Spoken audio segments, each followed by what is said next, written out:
तो हेलो बच्चों, hello students, नोवा YouTube channel के बोर्ड आवर सेक्शन में आपका स्वागत है। तो जैसा कि मेरा सेट 1 का आपको 2 क्वेश्चन और भी करवा दिए थे न्यूमेरिकल वाले, आपने पिछले क्लास में देखा होगा पार्ट 6 में। तो ये पार्ट 7 है आपका, है ना। और यहाँ पे हम आपका जो बाकी बच गया था न्यूमेरिकल्स उसको हम करवा देंगे। न्यूमेरिकल्स एक तरह से है, थ्योरी भी है बीच बीच में थोड़ी सी, लेकिन ये न्यूमेरिकल्स की तरह से ही है। तो चलिए हम उसको ले लेते हैं और आपका सारा का सारा सेट 1 कंप्लीट हो जाएगा आज यहाँ से, है ना। और एक बात मैं और बता रहा हूँ कि मॉडल पेपर के सॉल्यूशंस का मैं PDF इसका भी आज मैं डाल ही दूंगा, है ना। PDF सेट 1 का तो मैंने सेट 2 का मैंने डाल दिया है, सॉरी।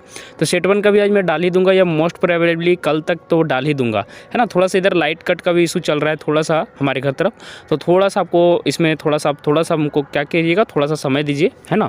और चलिए यहाँ से पार्ट 7 में करवा देता हूँ। और थोड़ा सा वीडियो को आप जमकर शेयर कीजिएगा, है ना, अपने दोस्तों के बीच, और वीडियो को लाइक कीजिएगा, और चैनल को तो सब्सक्राइब कर ही लीजिए, आपके लिए बेनिफिशियल रहेगा, है ना। तो चलिए 59 नंबर क्वेश्चन देखिए क्या पूछ रहा था कि गुणक क्या है या MPC से किस प्रकार संबंधित है, उदाहरण सहित आपको व्याख्या करना है। तो देखिए MPC से जो यहाँ पे पूछ रहा है किस प्रकार संबंधित है, तो ये की तरह से आधा न्यूमेरिकल हो गया और आधा थ्योरी पेपर हो गया आपका, है ना, थ्योरी क्वेश्चन हो गया, सॉरी।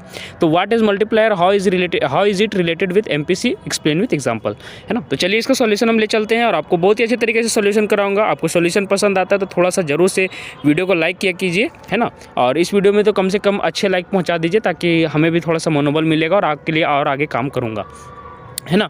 तो देखिए गुणक क्या है, गुणक को ही निवेश गुणक के नाम से जाना जाता है ना। निवेश गुणक उसी को कहा जाता है। इसका फॉर्मूला ये वाला याद रखिएगा, सारी जगह काम आएगा आपको।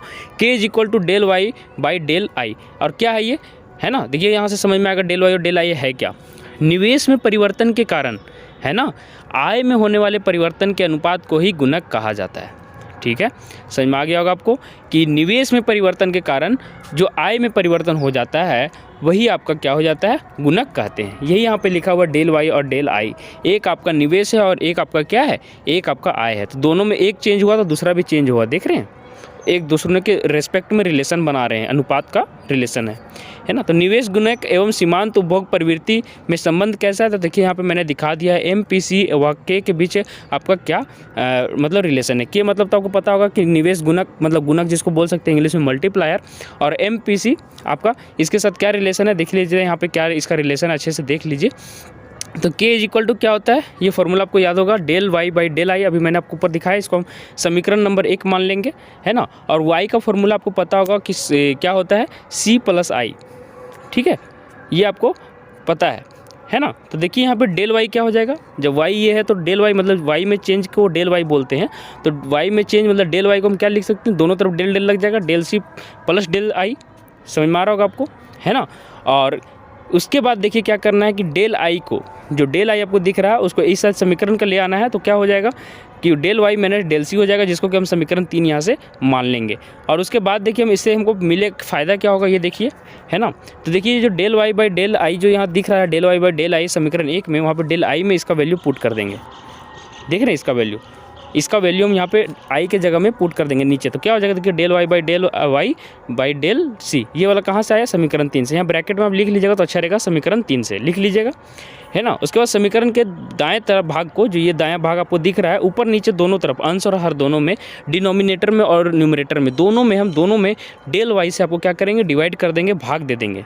तो देखिए क्या आएगा, ऊपर मैंने सबको del y से भाग दे दिया है, डिनोमिनेटर में भी और न्यूमरेटर में भी और डिनोमिनेटर में भी। और देखिए आपका जब भाग दीजिएगा तो del y by del y आपका 1 दे देगा, है ना। del y by del y फिर 1 देगा, और del C by del y यहाँ पे ऐसे लिख देंगे, है ना। और आपको पता होगा MPC क्या होता है, del C by del y। तो यहाँ से हम MPC इसको लिख सकते हैं, है ना। तो यहाँ पे आपको क्या पता चल गया, ये रिलेशन बन गया है। K = क्या हो गया, ये, ठीक है। तो ये आपका रिलेशन बन जाएगा, समझ में आ गया आपको। अब देखिए यहाँ से कुछ रिलेशन जो आपको जिस पर मतलब थोड़ा सा फोकस करना है, जो कि आपको अच्छे से लिख देना है ताकि आपको अच्छा मार्क्स मिल सके।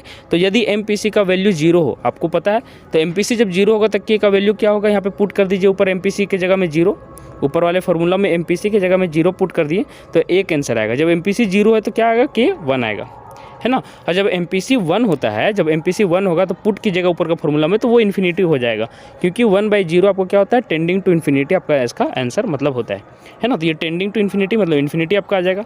तो गुणक का मान जो आपका है वो कहाँ से कहाँ तक लाई कर गया, मतलब कहाँ से कहाँ तक इसका मान आपका होता है, तो 1 से लेकर आपका इन्फिनिटी तक होता है। ठीक है। एमपीसी के विभिन्न मानों पर आपको मैंने यहाँ पे निकाल के दिखा दिया, तो 1 से लेकर इन्फिनिटी तक इसका मान जा सकता है। ठीक है, तो ये क्वेश्चन आपका इंपॉर्टेंट था, तो ये आप देख लीजिए। उसके बाद देखिए एक लास्ट क्वेश्चन और बचा हुआ है कि निम्नलिखित आंकड़ा से, इसका अथवा में क्वेश्चन था कि निम्नलिखित आंकड़ा से साधन लागत पर सकल घरेलू उत्पादन मतलब MGDC GDP जिसमें कि फैक्टर कोफिशिएंट दिया हुआ है FC है ना, की गणना कीजिए। फैक्टर कोस्ट, सॉरी मैंने फैक्टर कोस्ट होगा वो है ना, FC मतलब फैक्टर कोस्ट, उसका मतलब कि फॉलोइंग डाटा से क्या करना है, GDP निकालना है ना। तो चलिए इसका हम सॉल्यूशन पार्ट पर आपको ले चलते हैं। तो देखिए यहाँ पे क्वेश्चन को मैंने जस्ट का तस उतार दिया है कि निम्नलिखित आंकड़ा से साधन लागत पर घरल घरेलू उत्पाद जिसको GDP FC कहते हैं, फैक्टर कोस्ट उसकी गणना करनी है ना। तो उसका सॉल्यूशन में एक बार आप टेबल फिर से बना दीजिएगा। सॉल्यूशन में इस तरह से टेबल बनाइएगा, आप सुंदर टेबल बनाइएगा। थोड़ा मैंने यहाँ पे अपने से बना दिया है टेबल बिना कोई सजावट के। तो देख लीजिए सारी चीज़ें उतार दिया है मैंने जस्ट के तस। तो GDP FC क्या हो जाएगा, GDP FC आपको फॉर्मूले से पता होगा, 2 तरह का फॉर्मूला मैंने यहाँ पे लिख दिया है, और 2 फॉर्मूले में कौन सा फॉर्मूला यहाँ पे यूज होगा वो भी मैंने यहाँ पे लिखा है। तो देखिए GDP मतलब कि GDP FC में आपका एक फॉर्मूला होता है वेतन एवं मजदूरी, लगान, लाभ, ह्रास मतलब डिप्रेशिएशन जिसको बोलते हैं इंग्लिश में, बजाज, इंटरेस्ट, सभी का सम होता है, सभी को जोड़ दीजिएगा तो वही होगा। और एक GDP FC का फॉर्मूला आपको पता होगा, GDP MP मतलब कि GDP मार्केट वैल्यू पे, मार्केट प्राइस पे है ना, MP मतलब मार्केट प्राइस, और माइनस में शुद्ध अप्रत्यक्ष कर मतलब NIT यहाँ पे लिखा हुआ है, नेट इनडायरेक्ट टैक्स। तो ये आपका देखिए यहाँ पे सारी चीज़ आपको दी हुई नहीं है, आप ऊपर टेबल में देखिएगा तो सारी चीज़ आपको नहीं मिलने वाली, वेतन नहीं दिख रहा है, तो लगान नहीं दिख रहा है, ह्रास नहीं दिख रहा है, तो ये वाला फॉर्मूला यहाँ पे यूज हम नहीं कर पाएंगे। तो ये वाला फॉर्मूला यहाँ से हम ये वाला यूज कर लेंगे जो सेकंड में आपको दिख रहा है। तो यही फॉर्मूला आपको यहाँ पे थोड़ा सा फोकस करना है, ठीक है। दोनों फॉर्मूले को याद ऐसे रखिएगा आप, है ना। तो हम लोग जानते हैं कि GDP का ये वाला फॉर्मूला पहले हम यहाँ पे से निकालना होगा, तभी तो ये समीकरण जो 1 है वो उसको यूज कर पाएंगे। तो GDP MP का फॉर्मूला क्या होता है, याद रखिएगा, निर्गत का मूल्य माइनस मध्यवर्गीय उपभोग। और मध्यवर्गीय उपभोग को इंग्लिश में क्या बोलते हैं, इंटरमीडिएट कंजम्पशन, है ना। तो मध्यवर्गीय उपभोग, इंटरमीडिएट कंजम्पशन मतलब कि आपको किसी भी प्रोसेस में, किसी भी इंडस्ट्रियल वर्क में जो बीच में आपका जो काम में जो आपका इंटरमीडिएट में जो आपका इन्वेस्टमेशन मतलब कि जो कंजम्पशन होता है, जितना आपका खर्च बनता है वो आपका मध्यवर्गीय उपभोग में आता है। और निर्गत का मूल्य मतलब वैल्यू ऑफ आउटपुट, कितना का आउटपुट आप लोग करते हैं, है ना। तो ये आपका मार्केट प्राइस ऐसे आपका निकल जाता है। मार्केट प्राइस मतलब क्या होता है कि जितना का आप आउटपुट बनाए, मतलब कि आप सामान लगाने में 15 रुपये लगाएं तो ये क्या हो गया, IC मध्यवर्गीय उपभोग हो गया। और 20 रुपये का मैं मार्केट में बेच रहे हैं तो 20 रुपये का प्रोडक्ट बनाए तो 5 रुपये का आपका क्या हुआ, GDP MP हुआ था। आपको मैंने पिछले न्यूमेरिकल में बता दिया था आटे मिल वाला उदाहरण में, ठीक है। तो यहाँ से ये फार्मूला देखिए यूज करना है। उसके बाद एक आपको एक और फार्मूला ये याद रखना है, NIT का शुद्ध अप्रत्यक्ष कर का इनडायरेक्ट टैक्स माइनस सब्सिडी होता है, अप्रत्यक्ष कर माइनस सब्सिडी। तो ये शुद्ध अप्रत्यक्ष कर आपका निकल जाएगा यहाँ से, है ना, NITI, ठीक है। तो कैसे निकल गया, तो यहाँ पे 10 इसका आंसर आएगा। अप्रत्यक्ष कर यहाँ पे पीछे दिया हुआ था, देख लीजिएगा, है ना। देखिए 60 दिया हुआ है और 50 दिया हुआ है, देखिए यहाँ से। तो ये दोनों का यूज कर लीजिएगा, और ये दोनों का यूज करके यहाँ से ये वाला तो आपको भाग निकल जाएगा, है ना। तो यहाँ से NTI आपका कितना निकल गया, 10 निकल गया। अब IC देखिए, मध्यवर्गीय उपभोग क्या होता है, कच्चे माल का क्रय,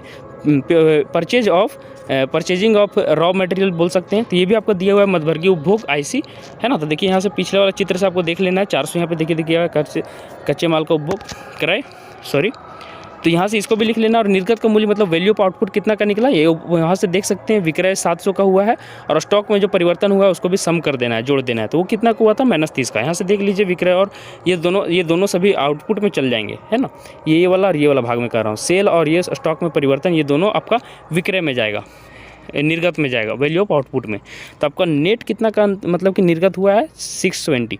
आपको जो नेट आउटपुट बना है वो 670 का। अब जैसे देखिए स्टॉक में परिवर्तन आ जाता है तो आपका मार्केट प्राइस गिर जाएगा। जो वस्तु का दाम पहले 70 रुपये में आप बेच रहे थे तो वो अब 50 रुपये में हो गया, तो वो भी आपका वैल्यू ऑफ आउटपुट में ही आएगा। तो ये स्टॉक को भी मैंने इसी में डाल दिया, देख लीजिए। बाज़ार में जो डिप्रिसिएशन मतलब घट गया, स्टॉक का जो मंदी चला गिर गया, तो ये वाला भी आपको मार्केट प्राइस के हिसाब से घट गया। तो ये आपका आ गया क्या, वैल्यू ऑफ आउटपुट, है ना। अब GDP MP क्या हो जाएगा आपका, यहाँ से देख लीजिए समीकरण 2 का यूज करके, है ना। 670 - 400 270। GDP MP का फॉर्मूला मैंने ऊपर आपको बता भी दिया था, यहाँ से इसका यूज किया है मैंने। किसी को दिक्कत ना हो तो मैं यहाँ समझा देता हूँ। ये वाला फॉर्मूला मैंने यूज किया है, निर्गत का मूल्य माइनस मध्यवर्गीय उपभोग, ठीक है। तो ये वाला फॉर्मूला यूज़ करके आपको यहाँ से बैठा देना है वैल्यू। जैसे कि अभी 670 इसका वैल्यू आ गया है तो आपको 400 वहाँ से घटा देना है, और आपका जो आंसर आ जाएगा समीकरण 2 से, समीकरण 2 का मैंने यूज किया था, है ना। तो कितना आ जाएगा आपका 400, आपको इसमें से माइनस कर लेना है ये वाला जो दिख रहा है पार्ट, कच्चे माल का किराया, ठीक है। तो आपका GDP MP है ना, मध्यवर्गीय उपभोग आपको घटा देना था, तो समीकरण 2 से आपका 270 आपका आ गया। और समीकरण 1 और 3 के यूज से, समीकरण 1 और 3 जो आपको दिखा है वहाँ से आप क्या निकाल सकते हैं, जीडीपी एफसी। आपको मैंने बताया था यही आपको कैलकुलेट करना है, आपका इंडिड आपका अंततः आपका यही आंसर आपको यहाँ पे लिखना भी है। तो जीडीपी एफसी मतलब कि जीडीपी फैक्टर कॉस्ट यहाँ पे क्या होता है, आपको मैंने फॉर्मूला में बताया था, जीडीपी एमपी माइनस एनआईटी, है ना। तो इसको मैंने यहाँ पे फॉर्मूले में यहाँ पे देखिए दोनों का वैल्यू पुट कर दिया, तो आपका आंसर कितना आ जाएगा 260, है ना। तो ये आपको न्यूमेरिकल करके जाना है, एग्जाम के लिए बहुत ही इंपॉर्टेंट है। निर्गत क्या होता है, उपभोग प्रवृत्ति क्या होती है, सारी चीज़ आपको याद रखनी है, समझ में आनी चाहिए आपको। जीडीपी क्या है, कैसे जीडीपी को कैलकुलेट करते हैं, मध्यवर्गीय उपभोग भी मैंने समझा दिया है, और शुद्ध अप्रत्यक्ष कर का भी फॉर्मूला याद रखना है। सारी चीज़ों को करके जाइएगा तो ये मतलब कि ये वाला जो पार्ट है आपको बहुत ही आसान लगेगा। ऐसे 3-4 क्वेश्चन इसी टाइप में होते हैं, तो तीनों चारों का प्रैक्टिस करके जाइएगा, तभी आप अच्छे मार्क्स ला सकते हैं। तो आप इसका मैं आशा करता हूँ कि ये सारी चीज़ें आप प्रैक्टिस कीजिएगा घर में, और अच्छे से आप तैयारी करके एग्जाम के लिए तैयारी करेंगे। तो आज के लिए बस इतना ही। आप हमारे थोड़े से दोनों चैनलों को सब्सक्राइब कर लीजिए, नवाब और बोर्ड आभा को, है ना, ताकि इस तरह की सारी जानकारी मिलती रहेंगी। और आपके आने वाले आगामी एग्जाम के लिए ढेर सारी शुभकामनाएं हमारी तरफ से। धन्यवाद।